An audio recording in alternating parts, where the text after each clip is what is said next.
dragi elevi! Astăzi vom explora fonetica, o ramură importantă a gramaticii care se ocupă cu studiul sunetelor din limbă. Vom învăța despre sunete, silabe, litere și reguli fonetice necesare pentru o înțelegere solidă a limbii române. Ce este fonetica? Fonetica este partea lingvisticii care studiază sunetele vorbirii, vocale, consoane, semivocale, pronunția și modul de formare a sunetelor, structura silabelor și raportul dintre sunete și litere. Litere, sunete, litere, semne grafice care reprezintă sunetele. În limba română avem 31 de litere. Sunete, unități fonetice care se aud. Numărul de sunete nu coincide întotdeauna cu numărul de litere. Exemplu, cuvântul cheie are 5 litere și 4 sunete, K, I. Diftongii, triftongii și hiatul diftong, combinație de două sunete, o vocală și o semivocală, care se pronunță într-o singură silabă. Exemplu, cai, K-I. Triftong, combinație de 3 sunete, o vocală și 2 semivocale într-o silabă. Exemplu, spiorn, spioai, spioai. Hiat, alăturare de vocale care se pronunță în silabe diferite. Exemplu, poetic, poe. Clasificarea sunetelor întâi. Vocale. Vocalele sunt sunete care se pronunță liber, fără obstacole. În limba română avem 7 vocale. A, E, I, O, U, E, N, E. Vocale deschise. A, E, O. Vocale închise. I, U. Al doilea. Semivocalele sunt sunete mai scurte decât vocalele, care nu pot forma silabe singure.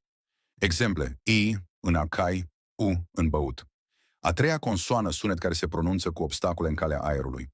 În limba română avem 20 de consoane. B, C, D, F, G, H, J, K, L, M, N, P, R, S, Ș, T, C, V, Z, X. Clasificare după modul de pronunție. Consoane oclusive, închise. P, B, T, D, K, G. Consoane fricative, flux de aer îngust. F, V, S, Z, Ș, J, H. Consoane africate, oclusiv plus, fricativ. C, C, G, X. Consoane laterale, L. Consoane vibrante, R. Consoane nazale, M, N. Silaba. Ce este silaba? Silaba este o unitate de pronunție formată dintr-o vocală sau combinații de vocale și consoane. Exemple de silabe.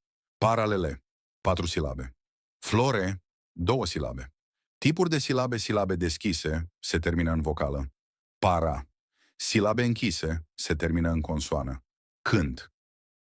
Fenomene fonetice 1. Asimilația. Un sunet devine asemănător cu un alt sunet din apropiere. Exemplu, subbarcă, subbarcă. A doua elisivă a o vocală finală cade în rostire.